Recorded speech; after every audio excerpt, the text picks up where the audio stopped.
I think those types of instruments can have huge waves in our like entire artistic cultures. Like new genres come up when there's an exciting new product. And I think that that's been the zone that I've been really striving for, is to make something that does something technically interesting, but is approachable and fun enough that it inspires people to make music they wouldn't have otherwise. Welcome back to The Bomb, Engineering a Path Forward. I'm your host, Magenta Strongheart. No matter what field of engineering you're in, chances are you have a certain song, playlist, or artist that helps you get in the zone. In recent studies conducted at the Harvard Medical School and the Spaulding Rehabilitation Hospital, it's been discovered that music therapy can help patients recover faster from strokes, it can improve cognitive abilities in dementia patients, and it's been shown to even help people on the autism spectrum regulate their emotions better.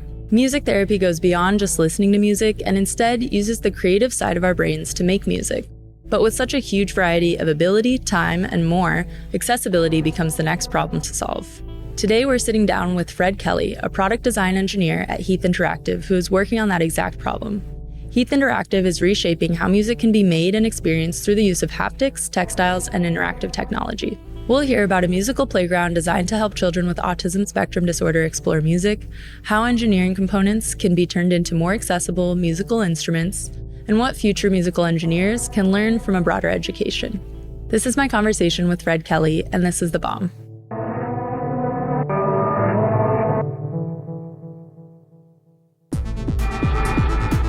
We live in a time where design and technology touch every aspect of our lives. But where did it all come from? Who designed it? How is it built and brought to market? What will it look like in a year, 2 years, 100 years? From the phones and smartwatches that help us in our day-to-day to the cutting-edge spaceships and 3D printers that are leading us into the future, modern design is constantly shaping the way we work, communicate, problem solve, and play. And every new design, big or small, starts with an idea and a bill of materials. I'm Magenta Strongheart, and this is The Bomb, where we talk to leading innovators in the tech world and celebrate the transformational power of design.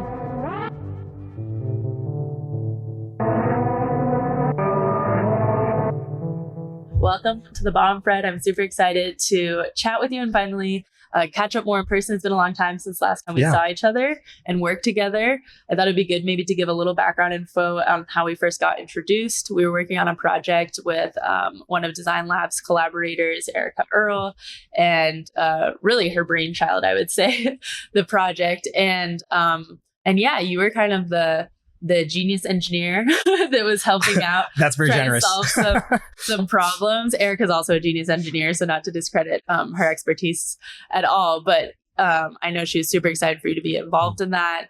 And yeah, we got to work on some interactive audio, spatial technology stuff. I'm going to kind of like leave it there because we could go, on and on about that, but there's tons of other things I want to chat with you about. Obviously, we're here at mHub and they give you access to tools and things, and just what a challenge sometimes it can be to get access to the right tools when you have an idea to make something. Right. And that's one of the best parts, I think, of being part of a university, campus, and getting access to those labs and things is so amazing. And to have one so focused on what you're passionate about is huge. And you mentioned, your mentor that works at Heath. And the last time we talked, we also talked about a really interesting project you were involved in with them. I would love to learn more about that. Maybe you can give the high level intro to it. Sure. And then we can deep dive into some of the technology you guys were using. Awesome. Yeah. So Heath Interactive is a experiential music installation company. And so they've made exhibitions at children's museums, and their latest project is this amazing interactive musical playground at Casa Colina Children's Hospital in Pomona. And so what we've made for them is a large musical staircase and a garden of really cool musical flowers. So walking up and down the staircase, they have sensors under each of the steps. They play music and they light up. And we've designed these games for them that are just fun to approach, from any perspective, but they're secretly physical therapy exercises for kids so cool. on the ASD spectrum. Mm-hmm. And so I've gotten to do software development and some of the assembly, on site. I am often doing remote maintenance on it, and some of the music as well. I got to do some of the sound design, and the flowers too. They're these large 5 or 6 foot tall flowers that have flower petals that light up and play music as well. So you touch them and you play whack-a-mole kind of games or press the right color. Fun.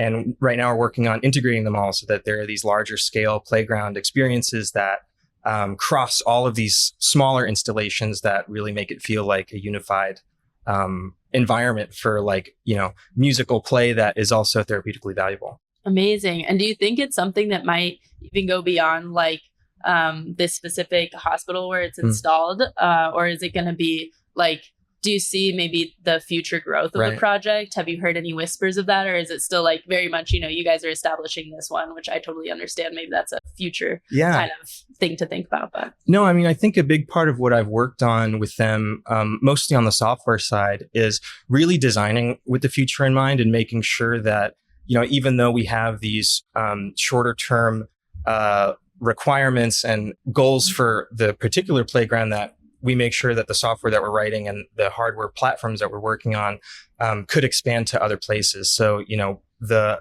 implementation of the playground right now relies on 2 computers in a closet in the hospital and a lot of pretty intense networking for internet and audio and power to make this, integrated playground a thing.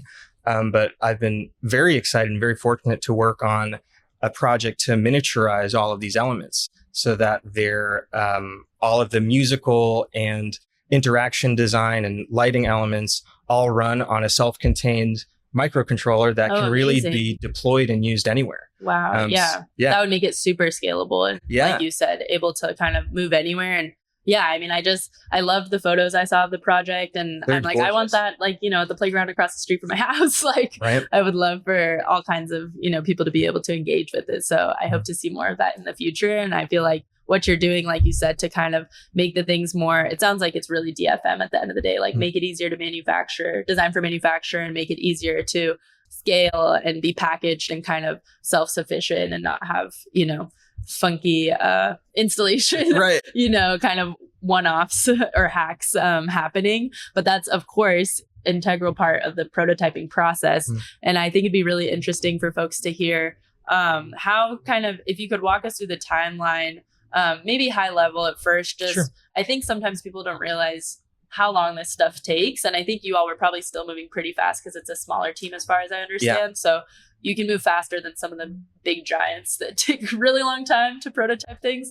But if you could tell us generally how long each phase took and also the development, I'm sure there was a big planning phase early on with the kind of practitioners you're working with within the facility, or whoever's kind of idea it was to integrate the therapy and that sort of thing. And also, now that I'm talking, I'm also how the project kind of came about. Was it requested by the hospital? Was it a mix of a patient request, or how this all came together? Truthfully, I don't know the exact details on how the Casa Colina project came up, but I joined Heath kind of after those conversations had been had with the practitioners about what were the biggest therapeutic goals of the project and everything like that. So they had kind of the brief once you had started. Okay. I think when I joined, we had 1 flower installed and the staircase. Okay. And so part of my job was to make add new software functionality that would differentiate the new flowers that we were installing. I helped assemble the electronics for 5 additional flowers that we put on site. And I think that process from, when I started to really having at least all of the hardware installed was probably a process of a year and a half, maybe 2 years of pretty intense work. Now that all of, we've broken ground everywhere, we're going to need to break ground for the most part. There are a couple of other things going in, but this stage of the playground is finished from a hardware point of view. And onwards, it's a lot of just software development, adding new features, adding new game modes, tweaking the music, making sure that the visuals are reading right. One of the biggest challenges the physical challenges on site was it's in a very sunny outdoor playground, and the LEDs that we were using are very bright, but they're also diffused through kind of a plastic shell for the flower petals, and visibility and legibility in direct sunlight has been a major driver of what colors we pick. So we found out that certain color combinations read better than others in the sunlight, and stuff that my work was almost entirely remote for the most part. So I've been developing from Boston during and after college, and now in Chicago. So I have kind of a virtual view on what the visuals look like and what the sounds are, but it's so different out there in person when you're really moving air, like real air, like, the three elements that are 10 pixels away from each other on my screen and that I hear all at the same volume are 10, 20 feet away from each other, and they really sound different. And so that's been definitely a real, just somewhere where we need to focus a lot of energy and be adaptable to know that what works great on the computer can feel very different in person. Yeah. And that actually speaks to, I think, something important that has been a part of a number of discussions for me recently around the value of, in-person kind of collaboration and prototyping versus online and remote work. And I think there's obviously pros and cons to both, and a lot that you can accomplish now online and also through simulation tools and 3D modeling tools and all of this that are incredible and have gotten, so far, even I feel like in the last 10 years or so, even better. But also that at the end of the day, you do kind of got to, check on it in person because there's going to be those differences, that nuance. And also I think just it speaks to even that relationship, I think, between maybe the design and development team and then the actual user, and realizing that I think also having people test it that are outside of the we made it bubble, is important too, because there's some things you're not as aware of or you're almost too aware of that you're kind of compensating for something subliminally. You have this bias or something that it's supposed to go off at that time, or you're going to see this, so you're not as fresh, of course, approaching it. And I'd love to hear a little bit more about, as much as you can share, the technology that you all are working with, as far as again, whatever you can share that you feel comfortable with as far as the hardware stack and how you're operating things with the software, and what you're working on now with kind of the software upgrades and things, and also like optimizing everything for this reproducibility. Totally.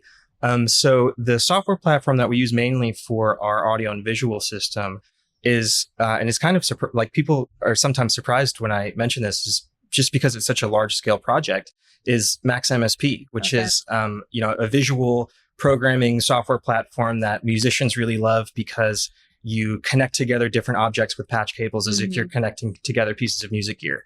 And so we've created these really complex chains of objects that you probably could implement in a text-based programming language, but it's so fast to prototype. It's really hands-on. It's very visual, and the documentation is incredible. I mean, it's just, I could go on about that for hours. But it runs on 2 Mac Minis in a closet in the hospital, and then we run audio over Dante to each of the individual installations. So they have their own speakers and amps, but we're not actually passing audio signals under the ground because I'm not sure the decision why, but my presumption is just so that you don't have signal degradation. Whereas if you keep the signal digital with Dante, you don't have any loss of fidelity.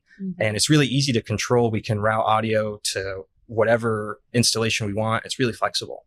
And then each of the features themselves also has a microcontroller within it that takes in signals from the kind of central computer and doesn't really do logical or interaction based computation. It's just it just repeats the audio or repeats the video signals that we send to it.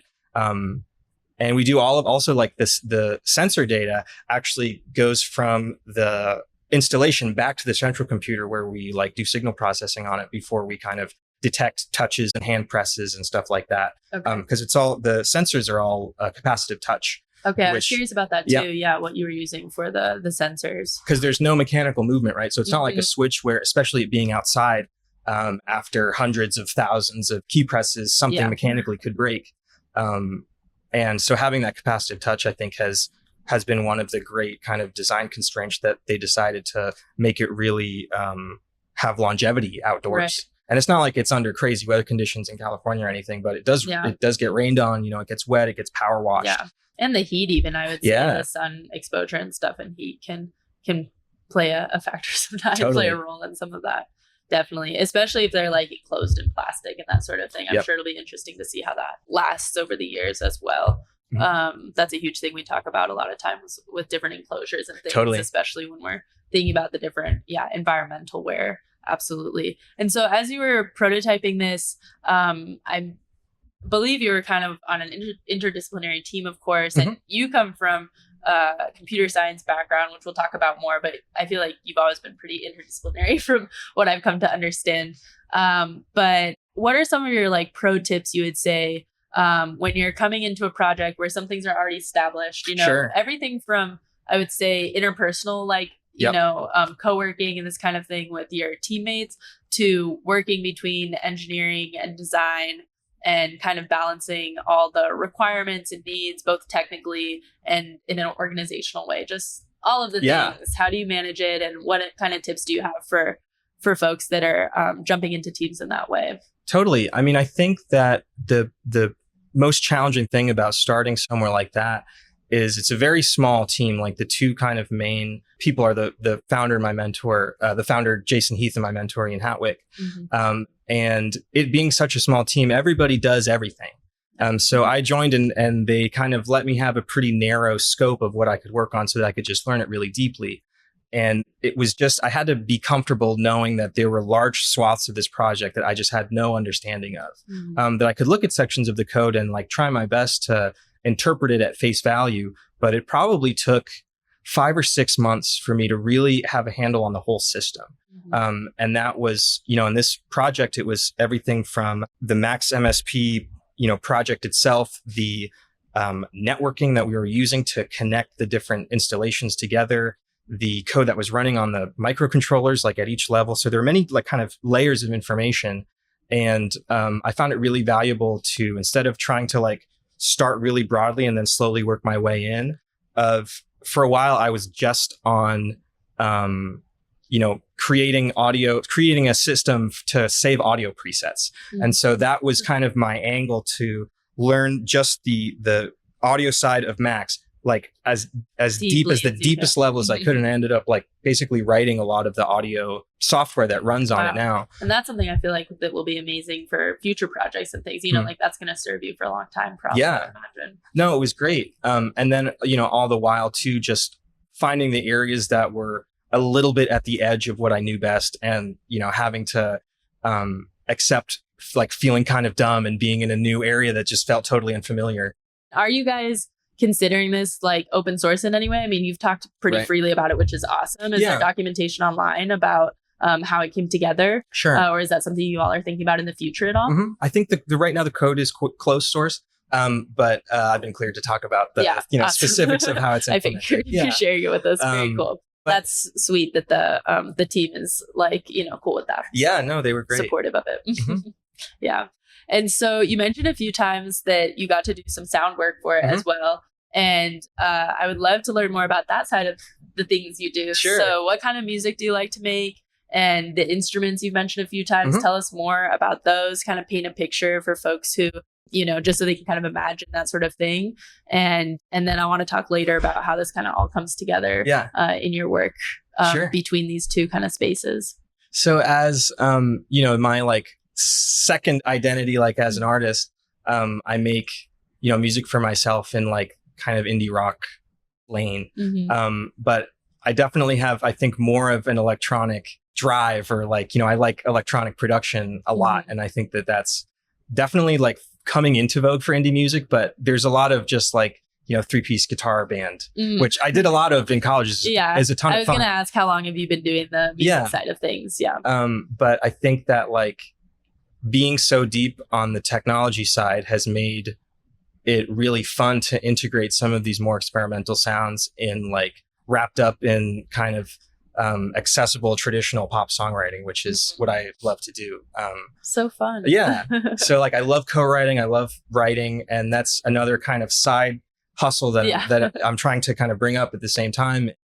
I would love to like be a co-writer for like a pop singer or something like that, working behind the scenes. Manifest it. It's going to happen. We're putting it out day, there. Right? No, I would love to work with Naomi McPherson from Muna is my favorite producer ever. They are like a genius. And their production does a lot of the stuff that I really admire, of like just mixing electronics with like cool pop and guitar production. So they're the coolest. Awesome. Can you tell us about your favorite instrument you've created? Yeah. I think that in undergrad, I took an MIT class where I first met Ian Hatwick, which consisted of a grid of 9 PlayStation 2 joysticks that I got on Amazon. So just the part, not just the controller. Who doesn't love playing with a joystick? Right? I feel like it's not even a joystick really. It's like a little tiny thumbstick, thing we had on our Hackaday badge last year for the conference. And it was like, you wouldn't believe just that little thing. I feel like people were so stoked about it. I mean, it's a really expressive physical interface. It's like an XY pad that it gives you physical feedback because it's spring loaded. It wants to come back to center.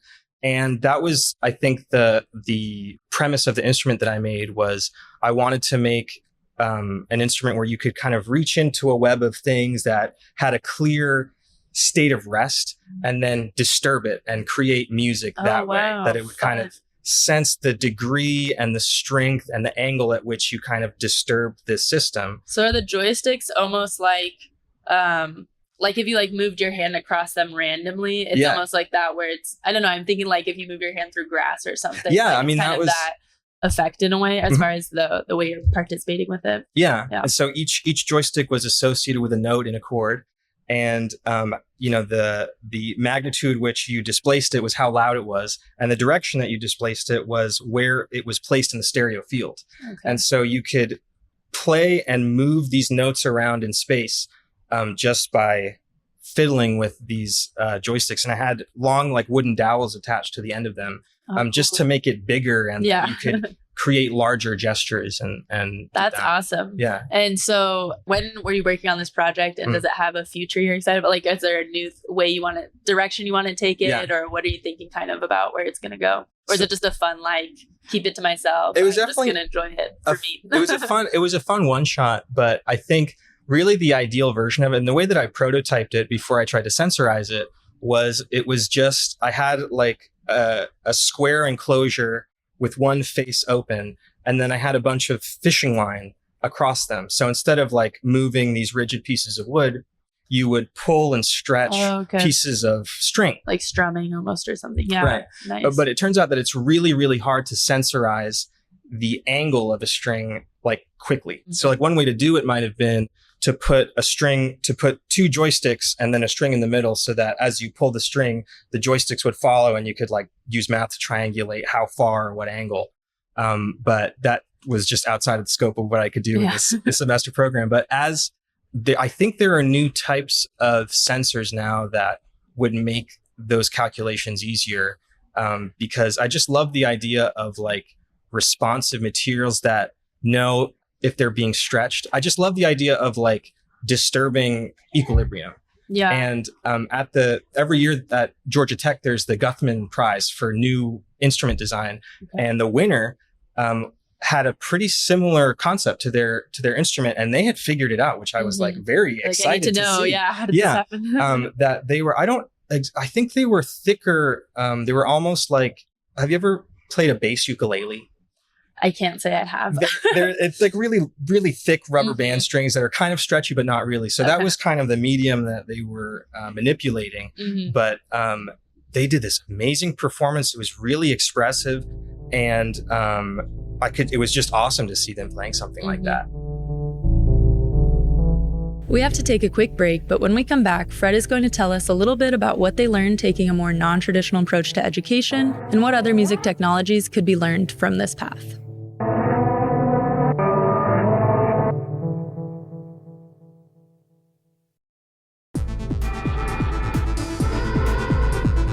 Welcome back to The Bomb, Engineering a Path Forward. When we left off, Fred was explaining to us the possibilities of what you can do with incredibly simple components. I want to go back a little bit to kind of your educational background, and coming from, like, on paper, computer science, I feel like could be so many things, right? So tell us a little bit about how you took kind of your got from your early studies Sure. to where you are now and kind of entering such an interdisciplinary field, I would feel like. And I really respect, feel like how established you've become very quickly as far as, traditional like career trajectory out of school and stuff, being involved in these projects that are kind of niche, and bringing together these different expertise in hardware, software, interactivity, audio, and that sort of thing. So yeah, that was kind of a lot in one. Sorry to throw that at you, but I guess we can start with your undergrad experience. Sure. And how you took some of those early interests and made sure it was a part of your learning and education at Harvard. And then from there, how you kind of put yourself out there for some of these other opportunities. Totally. I think that my undergraduate education was like really circuitous and not straightforward. And I think that was honestly really to my benefit. I felt like I finished undergrad with a pretty strong like generalist background. I don't feel like an expert in any one, because even music technology, like it's a niche subfield, and there's also so many more within that. Yeah, of course. But so I started undergrad very certain that I wanted to major in electrical engineering. When I was kind of teaching myself music production in high school, I was obsessed with digital amp modeling. Okay. And so I thought, there was a stage, 10 or 15 years ago where the virtual guitar amp plugins that like simulate the sound of these very expensive pieces of vintage gear, they sounded pretty good but not perfect. And there was one amp that I really loved, a Vox AC30, and on the web forums, people were like, this is the one that's the hardest to model and nobody's gotten it right and whatever. So me in high school, I'm going to do it right. So I took I think 2 years of courses in electrical engineering where I got most of my electronic circuits background, is just taking those foundational courses. And of course, every final project I twisted very hard towards a music angle. So I made like a pair of reactive gloves that were motion sensitive. I made an analog synth that was really cool. But all of these hardware projects will often boil down to software issues of like, how are you routing or processing your sensor data? What do you want your instrument to sound like? I mean, a lot of that is just mediated through computers. And I became like kind of less and less interested in guitar amp modeling. It got better very quickly when I was in You're like, the college. Challenge is no longer there. Yeah, no, it's kind of a solved problem, honestly. And so I turned to computer science because I felt that there were more opportunities to make like really cool physical interfaces, but I wasn't as interested in like creating sound analog in the analog sphere. I thought that electronics were really interesting to create the physical manifestation of a cool instrument, but those often like boil down to creating a novel input device.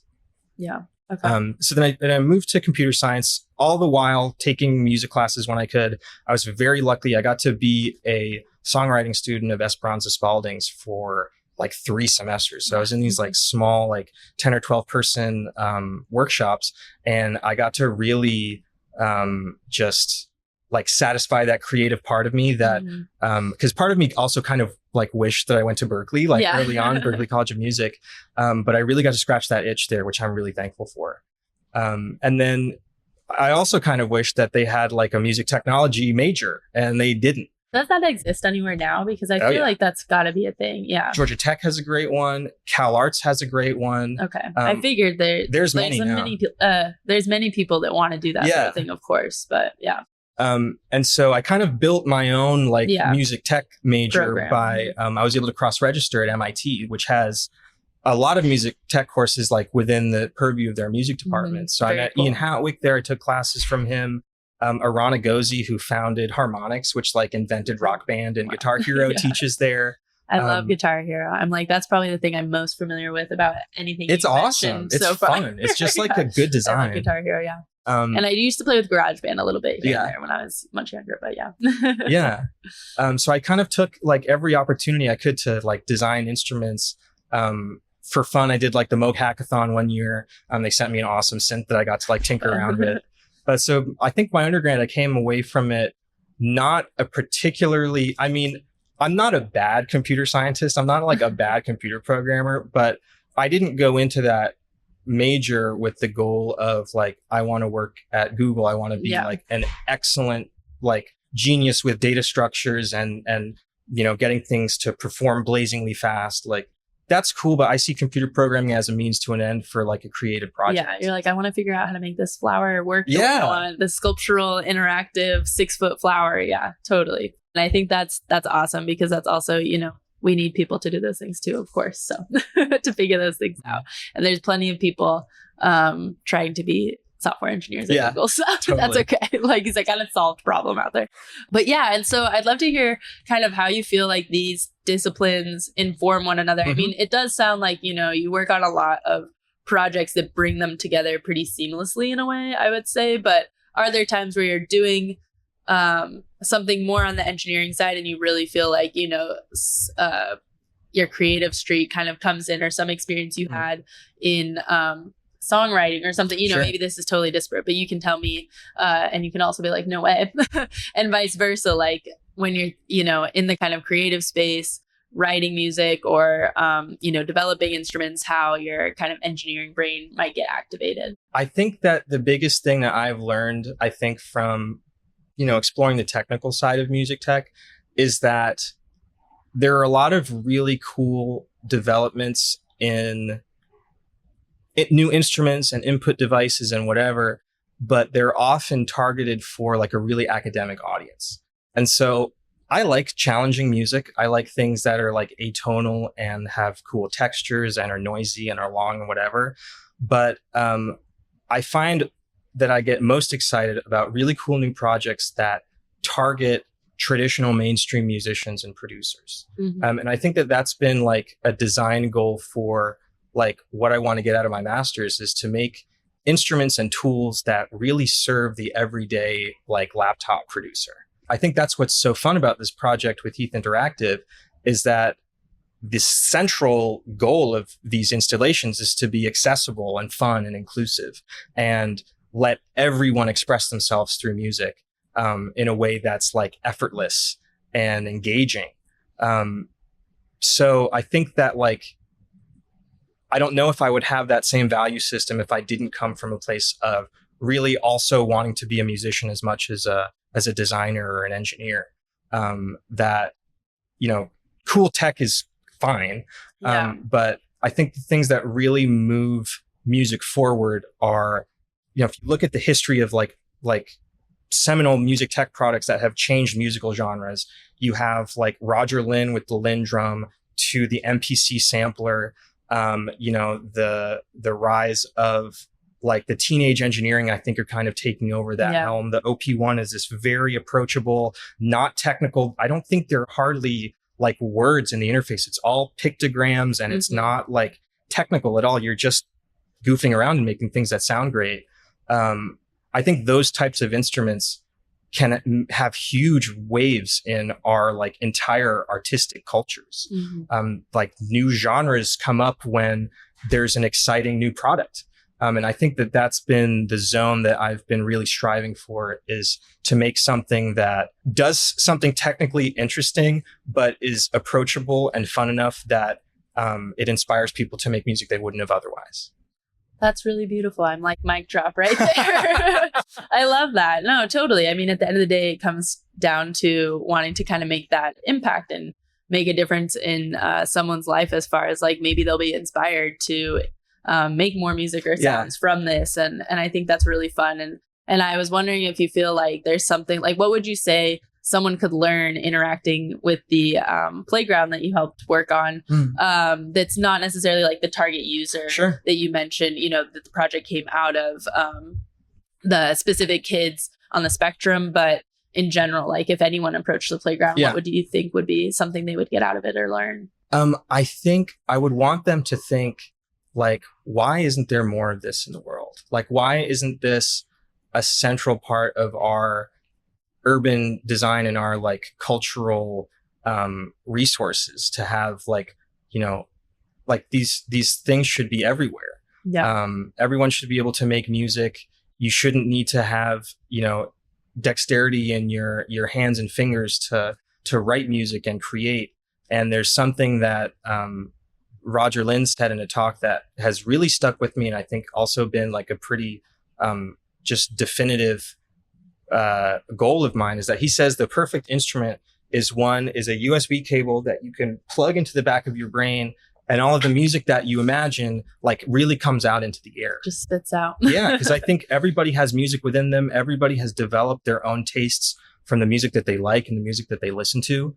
And it is a tragedy that like musical expression is inaccessible to so many people because you need money for equipment and leisure time for lessons and to practice, a community that'll support you and inspire you. I mean, all of these things are not available to everyone. And I think that good products, and not necessarily products from a commercial sense, but just development of new ways of expressing music is like one of the like most important things that I could do with my life. Mm-hmm. Okay, so back to kind of some of the process and ways that you're building things. What are some of your favorite prototyping tools that you work with in these such like diverse range of projects? Sure. I think like so many of us makers, I definitely got my start pretty deeply in the Arduino world. And shout out Arduino. It's awesome. It's an amazing platform. It's cheap. It's free. Well, the software is free, right? I mean, but these boards are like just accessible. And I think as I feel like I'm kind of reaching the edges of what that offers, but I'm also not ready to dive into like pure C development in an embedded platform, because that's a whole other can of worms. And that's like textbooks and hundreds of hours. So what I've found amazing as a prototyping platform is MicroPython on an ESP32. It is fast. The code is really readable. It's not quite totally compatible from desktop to the embedded version, but there's a lot of work that you can reuse. And it makes wireless communication really easy. It has great like sensor inputs. The ESP32 boards are cheap. There's even an ESP32 audio board, but I think there you do maybe have to delve into the more like high gear C development. But I think MicroPython's so much awesome. you can do with MicroPython. Yeah, definitely. We've definitely seen a lot of cool projects come out of that platform. Definitely. Okay. And then last but not least, we have some kind of questions that are fun to just hear all the range of answers people give. And so what's something outside of technology that's inspiring you these days? Oh, that's a great question. I have always been a furniture nerd. I love chairs. And I'll never be able to afford the ones that I really like. But I guess like Harvard had some deal with Herman Miller. And so all of their libraries are decked out in like legit Eames chairs awesome. And like Van der Rohe, like the like chrome tubing chairs. And so I just love a good chair. What came first, the Herman Miller furniture on campus, or you already had an obsession? Oh no, I had definitely been like drooling over CB2 catalogs for forever. For a long time. And to just be like, oh my God, I can sit in a real one and I'll never buy one for as long as I live, but I'm just going to like, and they're uncomfortable. I mean, there's the molded plywood one that doesn't have a cushion and it is awful to sit in, but I would make myself sit and read it because I was like, when else am I going to have this chance? And it's like, it's a work of art. Really. Yeah. That's so fun. I was like, as someone who's, big fan of furniture and in the furniture world all the time, I love to hear that. So that's fun. And last but not least, what would you say is on your personal bill of materials? I never leave the house without my AirPods. For a long time, I was like, these can't sound that good. There's no way. Because I would walk around with like a pair of wired M50s were my daily driver. And they sound very good. The noise canceling is amazing. They fit with everything. They're so small. I mean, that's like one of the really few things that's in my pocket basically like every day. Yeah. I love a pair of Chuck Taylors. I think that's been like, I aspire to have like a cartoon character's uniform that just wears the same thing every day. Like not quite the Steve Jobs, but more like a Shaggy kind of like Scooby-Doo vibe. Love it. Would your cartoon character though, Virgin, be like, are you wearing the same color all the time? Or would you have like, like 5, like one in every color if you could? No, Like, I are think you it going would to be. switch it up, or it's just the one color? I think it would be like the opening scene from the SpongeBob movie where he opens his closet and it's 100 versions of the same thing. Yeah. Okay. That's what I was wondering. I was kind of visualizing that, but just want to check, make sure it was accurate visualization. Awesome. I was going to say on the AirPods note, I love AirPods. I also have them in my pocket at all times. I am a hater though about the case. I'm like, we actually had, I'm trying to remember if I've already complained about this on the bomb before, because it'll be embarrassing if I just talk about this all the time. But just in case I didn't, I'll do it one more time. But we had someone who works for an engineer for Beats. Mm-hmm. So I was like, we were talking about also how they did a good job kind of still keeping the branding pretty strong, so people don't necessarily realize instantly that they're part of the same company.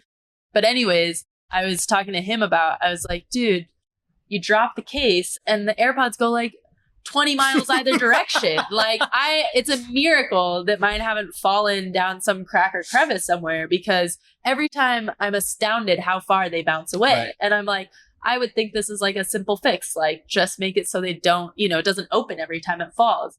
And maybe it was kind of a good lesson in design constraints and prioritizing, feature creep. You can't have everything, sure, whatever. But he was basically saying you're not the first person to complain to me about this. And he was like, not my project, but I'll still tell you that he was like, what would be the solution? Either a stronger magnet, right, or a latch or something, sure, mechanical on the outside. Which now this is my challenge I'm going to pose out to the world, that you can figure something better out, I'm sure. But I was like, yeah, stronger magnet. You don't need to do the latch. I get that would not be, part of their style. And he was like, well, there's been a ton of user testing to flip up. People just want to be able to flip open the box, the case with one thumb, as quickly as possible. Kind of, you pull it out and do it with one hand. And they, got that fine tuned. Yeah. So they're like, it can't be a stronger magnet. Then people would complain about not being able to open up the case, right, and stuff. It's like the MacBook lid, right? You have the one finger open. Yeah.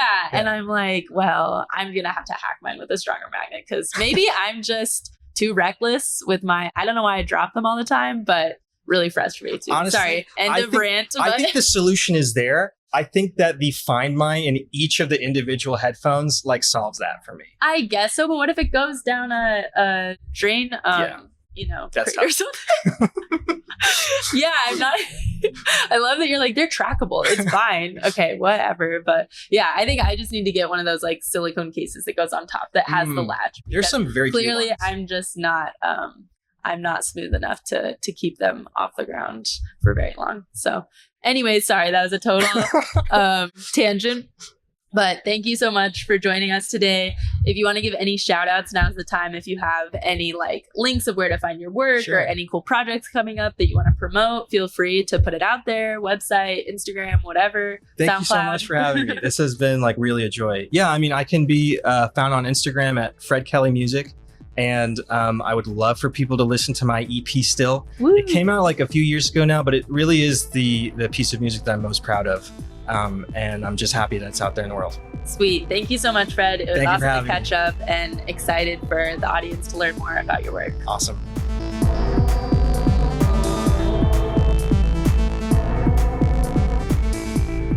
That was Fred Kelly, product design engineer at Heath Interactive, and their experiences designing a new wave of interactive technology that makes music more accessible to everyone. I'm your host, Magenta Strongheart, and this has been The Bomb.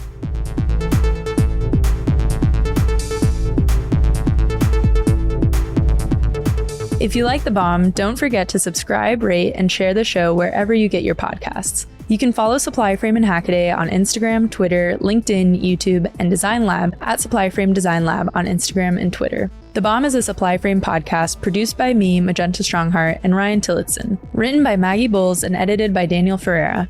Theme music is by Anna Hogbin, show art by Thomas Schneider, special thanks to Giovanni Salinas, Bruce Dominguez, Thomas Woodward, Jin Kumar, Jordan Clark, the entire Supplyframe team, and you, our wonderful listeners. I'm your host, Magenta Strongheart. See you next week.